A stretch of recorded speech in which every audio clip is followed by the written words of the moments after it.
natin parang ma-check itong palpak na ito na lumalabas yung karton, walang laman. Kaya nag-meeting sila and sabi ng mga engineer, mga technical engineer doon na mas mabuti gagawa tayo ng isang parang kwarto, parang ganon, na lahat na conveyor dadaan diyan. And mayroon talaga mga sensor diyan na mayroong weighing scale, may timbangan. Na pagdaan doon sa isang karton, pag walang laman, pitito, magkaroon ng siren at hihinto ko yung conveyor. Kaya ginawa nila. Kaya doon, lahat na conveyor daan, pag walang laman, mamamatay ko yung conveyor. Yun.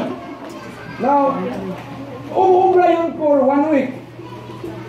After 1 week, nagreklamo na yung kuan, yung in charge. Kasi, palagi na lang akong pumipito sa loob. Kaya palagi na siyang pumapasok, kinukuha yung karton na walang laman, at papaanda rin naman niya. Paglabas na naman niya, hindi pa siya nakaupo. Kaya pumipito naman. Kaya bumalik na naman siya. After 1 week, sabi, paano? Nakatapagod ito, nakakainis ang trabaho nito. Hindi na ako makupo, pabalik-balik na lang ako, kuha ng karton na walang laman. Pero magkano ang ginastos na ron? $8,000 yung makina na di-install na parang kinsa machine.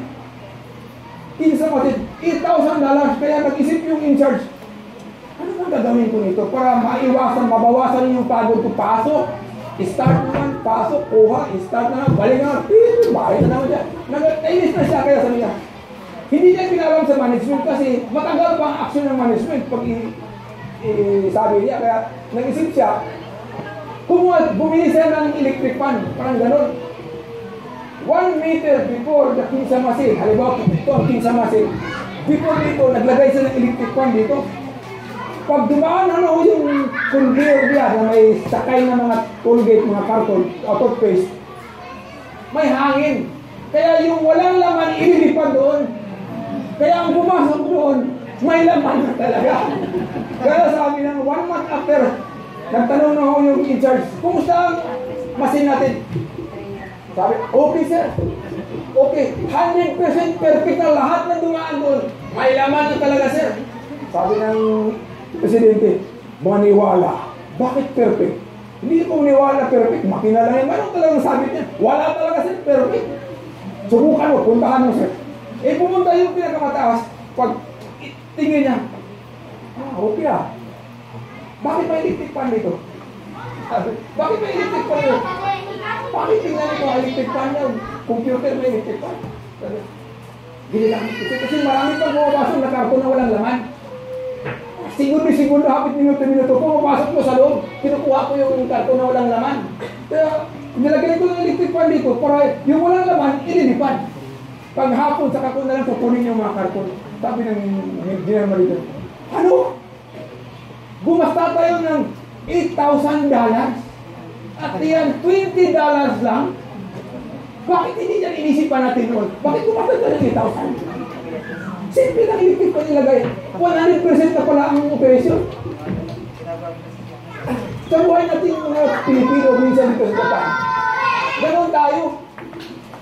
Hindi tayo namumuhay na tinatawag na adapting a simple lifestyle. Anong ginagamit? Yung mga magagarang sasakyan, magagarang mga cellphone, na pwede man lang yung cellphone na kahit hindi touch system. Pwede naman lang yung sasakyan na tag 20, 30, pala 50. Yung sasakyan na ginamit ko ngayon.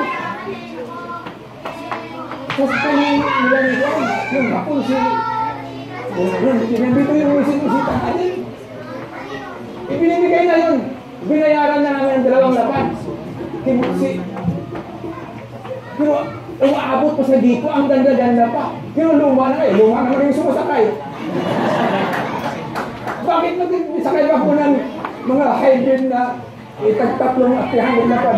200. Pwede na yung 2 lapan. Basta hindi lang kayo maiwan sa kali. Hindi lang kayo maulanan sa loob ng sasakyan. Okay na yun. Diba? We need a settle for something less. But it's useful.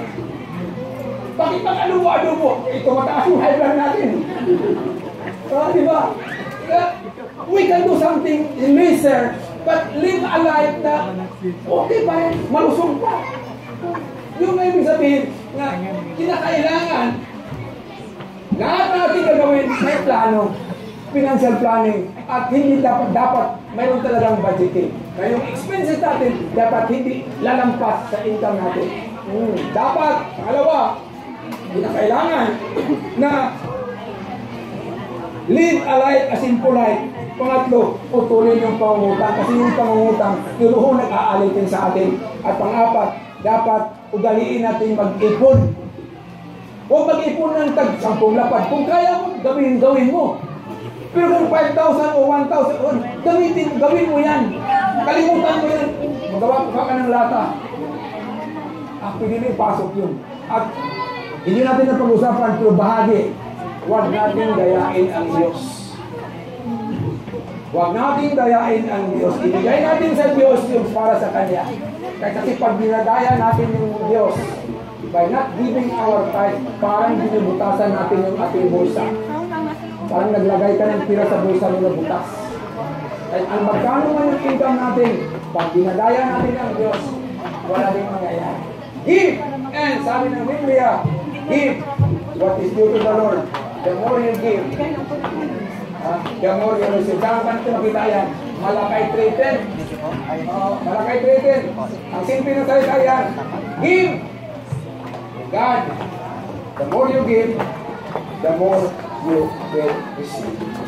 Kita, kalin mo Diyos, tingkat sa kamustawan. Lord, thank you for your word. Thank you for reminding us. Napakasimpleng bagay, Panginoon, pero normally, hindi namin nagagawa.